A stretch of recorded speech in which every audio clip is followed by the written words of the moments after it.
Namaskar, Madam. I thank you and my leader, Mamata Banerjee, for giving me an opportunity to speak today. And after 22 months of demanding, protesting, criticizing, shouting, the government is finally compelled to discuss Manipur and under what circumstance, when democracy is officially dead in a state of this largest democracy. They are forced to debate on Manipur today because President's rule has been imposed in the state of Manipur. Madam, Manipur के मुद्दे पर पिछले 22 महीनों में विपक्ष ने लगातार सवाल उठाए। कभी चर्चा ना होने पर हमने वॉकआउट किया तो कभी मकर द्वार पे धरना दिया। लेकिन हमें सबसे ज्यादा उम्मीद जिनसे थी हमारे आदरणीय प्रधानमंत्री जी, ना उनके मन में मणिपुर के लिए कोई जज्बा दिखा और ना ही उनके बातों में मणिपुर का कोई जिक्र उठा। 600 दिनों से ऊपर चल रही एथनिक वायलेंस मैडम, 240 से ऊपर मणिपुर के भाई और बहनों की मौत, 1500 से ज्यादा जख्मी लोग, more than 5,600 arms, 6.5 lakhs rounds of ammunition looted from police armories, करीबन 68,000 इंटरनल डिस्प्लेसमेंट, 13,000 से ज्यादा स्ट्रक्चरल डैमेज, कई लापता लोगों की डायरी, लगातार दहशत की खबरें, फिर भी सरकार ने अपनी चुप्पी मणिपुर पर नहीं तोड़ी। Madam, in the past 22 months, every individual has taken to the streets of Manipur, protesting and demanding peace. The apex student body of the Northeast staged a protest against the Prime Minister and the Home Minister for their failure to handle the crisis. The Indigenous Tribal Leaders Forum, the Kuki Front, organized a mass rally alleging that the central agencies were cherry-picking in order to appease the majority community at the expense of the minorities. Madam, कल तक Meitei community के महिलाओं ने protest stage किया और home minister को अर्ज किया कि आप जाएं और मणिपुर में शांति लाएं। अध्यक्ष महोदय, कम्युनिटी चाहे कोई भी हो, मणिपुर के लोग हमारे अपने लोग हैं और हम आपसे बस यही कहना चाहते हैं कि whether you like this fact or not, Manipur इस देश का ही हिस्सा है। मैम, 550 से ज्यादा civil society organisations, retired bureaucrats, police officers, activists, lawyers, filmmakers, journalists, academics, writers, they had to unitedly issue a public statement urging the Honorable Prime Minister to speak out about the ongoing ethnic violence in Manipur, but there was pin-drop silence from the Prime Minister's end. और जब वो पहली बार बोले तो उन्होंने मणिपुर के अब के हालात के लिए कांग्रेस की तब की सरकार को कोसा, जबकि मणिपुर में डबल इंजन उन्हीं की चल रही थी। Sir, only a few empty words were spoken by the Prime Minister and not even a single substantial step was taken by the central government to handle the Manipur crisis. It was the widespread reporting of this shameful incident of public humiliation of 2 tribal women which led to the judicial intervention of the Supreme Court demanding accountability from the state government. And unfortunately, the United Nations too raised alarms about the blatant abuse of human rights in Manipur, citing reports of extrajudicial killing and sexual violence. What is the point? What is the point? What is the point of discussing Manipur, madam? What is the point of discussing the budget of Manipur? Manipur has experienced higher inflation rates every month since violence broke out in the state. 70% of Manipur lives in the villages with a monthly inflation rate of 10 to 12%, the highest inflation among all states in the country. Youth employment in Manipur is at 23%. मंत्री, मणिपुर पर इसी सदन में बार बार बातें रखी गई, नहीं रखी गई, रखी स्पीच रखी गई, गलत बात है। और गृह मंत्री जी भी, प्रधानमंत्री जी भी अपने भाषण के क्रम में वहां की स्थिति को बड़ी स्पष्टता के साथ रखे हैं। इस तरह के बयान करके, गुमराह करके, अराजक स्थिति पैदा करने के लिए जो मणिपुर शांति की ओर बिल्कुल बढ़ चुका है, उसके लिए महोदया सदन में इस तरह से क्यों बोला जा रहा है महोदय? Budget for healthcare slashed by 23% and 11.5%, and budget for education slashed by 17% and 5.6% in the past 2 years. Budget for nutrition has been cut by 25%. Social security spending for tribal communities have seen a massive cut of 47%. And price rise is bleeding every family dry, no matter what their ethnicity be. What has the Manipur budget demands of grant proposed for reducing inflation and ease supply chain for the network of the state? Approx 6,164 children between 6 months to 6 years, 2,638 adolescent girls, 232 pregnant women, 753 lactating mothers are currently living across 325 camps in Manipur. By April 2024, 554 babies were born in relief camps since the violence erupted, including 2 maternal deaths as per official data. Madam, media reports के अनुसार चुराचंदपुर के एक relief camp में 80 से ऊपर लोगों की मौत हो चुकी है, कभी ट्रॉमा तो कभी मैलन्यूट्रिशन तो कभी बीमारी से। एक 36 साल के नौजवान ने एक रिलीफ कैंप में अपनी खुद की जान ले ली। 665 days of continuous conflict assaulted the well-being of 30 lakh people of Manipur. Youth has no future. Women and children are cramped in the relief camps. Elderly says that they have no hope for the future.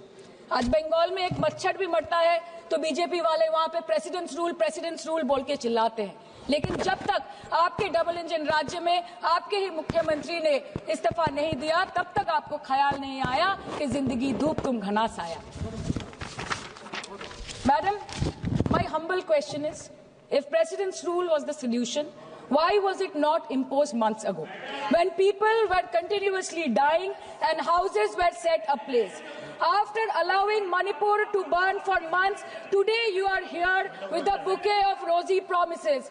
Please remember, Madam, please remember, Madam, please remember कि फिर नहीं rule जो है 66, 67 and 68 president rule जिसकी ये बात कर रही हैं, वो आइडेंटिकल बिल है जो कि इस हाउस के पास है।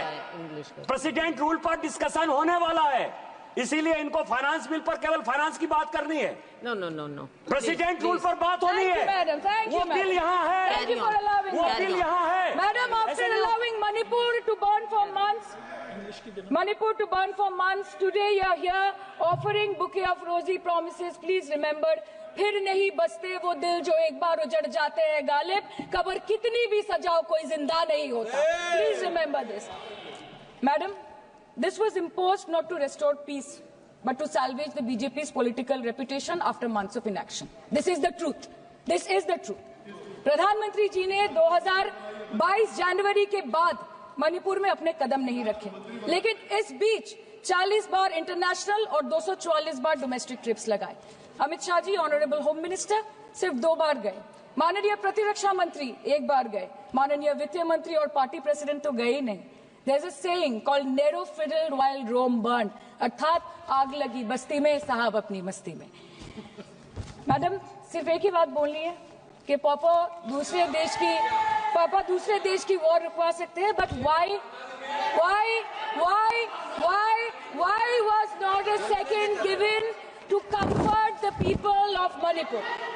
As per Madam, महोदया, यह सदन सत्य की बुनियाद पर खड़ा होकर बोलने का नहीं है, और उनको पता नहीं है कि जब गृह मंत्री जी वहां गए, वैसे क्षेत्रों में गए, प्रधानमंत्री जी के निर्देश का पालन करने के लिए गए, और ऐसे क्षेत्रों में जहां इन लोग कभी जाने का हिम्मत नहीं किया। और वही धरती गवाह है, जब वहां इन लोगों के राज्य में जब वहां हिंसा भड़की थी, 10,000 से ज्यादा लोग मारे गए थे। क्या यहाँ सदन को क्यों गुमराह किया जा रहा है? और budget The Home Affairs was said that the ministry will talk to both the groups so as to bridge the ethnic divide at the earliest, पर उस bridge का tender अभी तक पास नहीं हुआ. The bridge has not yet been constructed. Mr. Shah visited Manipur on 29th May 2023 and constituted a peace committee under the chairpersonship of Governor of Manipur, but there has been no development since. बाद में देखा गया that the governor को जबरदस्ती वहां से हटा दिया गया because she echoed the voice of the people of Manipur saying that Manipur के लोग दुखी है, मणिपुर के लोग अपसेट है। उन्होंने सिर्फ मांगा था कि प्रधानमंत्री एक बार आए और उनसे मिले। इसमें इतनी गलत बात कुछ नहीं है madam. Is this the reason why the government always shies away from discussion and debate? The truth is double engine ran over the people of Manipur. The double engine, your double engine ran over the people of Manipur. And on the other hand, we have our leader, madam. जब कभी भी कहीं कोई दुर्घटना घटी, जब कहीं बस्ती में आग लगी, जब कहीं आंधी उठी, हमारी लीडर वहां खुद जाके खड़ी हो गई। और जहां खुद नहीं जा पाई, वहां पे उन्होंने अपना डेलीगेशन भेजा, चाहे वो हथरस हो या लखीमपुर खीरी, चाहे वो सिंगू बॉर्डर हो या वायनाड या वो मणिपुर हो, हमेशा वो दूसरों की उम्मीदों पर खड़ी उतरी। इसलिए हम गर्व के साथ बोलते हैं, हम गर्व के साथ बोलते हैं, हम गर्व के साथ बोलते हैं कि ये बीजेपी समस्या है, ये बीजेपी समस्या है और दीदी समाधान है। बीजेपी कटी पतंग है, ममता दी पूरा आसमान है, ये बोलते हैं हम। और अंत में मैडम मैं बस इतना ही कहना चाहती हूँ कि आप मणिपुर का बजट बनाए, सप्लीमेंट्री बजट बनाए। इस देश में मंदिर बना रहे हैं, इस देश को मंदिर बनाए, इस देश को मंदिर बनाए। नए भारत में गवर्नमेंट है पर गवर्नेंस नहीं, बजट है पर बचत नहीं, खर्च है पर रोजगार नहीं, बाग है पर बहार नहीं। ऐसे भारत को हम जानते नहीं, ऐसे सरकार को हम पहचानते नहीं। आज माननीय प्रधानमंत्री जी मॉरिशस गए हैं, उनको हमारी तरफ से बड़ी शुभकामनाएं। एक तरफ मॉरिशस है, एक तरफ मणिपुर। मंत्री जी, यस, हाँ, एक्सक्यूज मी, बोलिए। मंत्री जी, आपसे हम रूलिंग चाहते हैं। Madam, this is a gross abuse of the chair's indulgence. This is a gross abuse by an honorable member. No, you cannot. Who is you exceeding, cannot point fingers who at is the chair. exceeding, No, I'm sorry. Who is exceeding the I'm limit sorry. of a debate I'm sorry. on I'm the sorry. You appropriation cannot bill? say that. And I'm she sorry. is I'm sorry, indulging Minister. in This abuse is- of the indulgence that the no. chair is showing to her. No, And this Minister. is absolutely not acceptable. Raju Bishta In this ji. house, Raju Bishta, when the boliye. appropriation bill is being Raju discussed, Bishta. the rules have to be followed.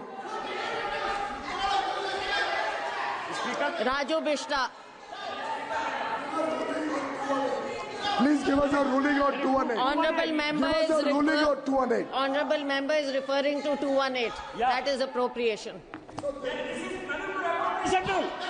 Manipur appropriation bill. This is Manipur. Madam. Raju Bishta. धन्यवाद madam. Raju Bishta. हो गया, इनकी बात आ गई है ma'am. हो चुका है आपका रिकॉर्ड, आप बैठ जाइए अब। राजू बिष्टा।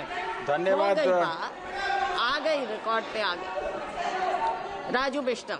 धन्यवाद मैडम, आपने मुझे बोलने का मौका दिया, मैं आपका बहुत आभारी हूँ।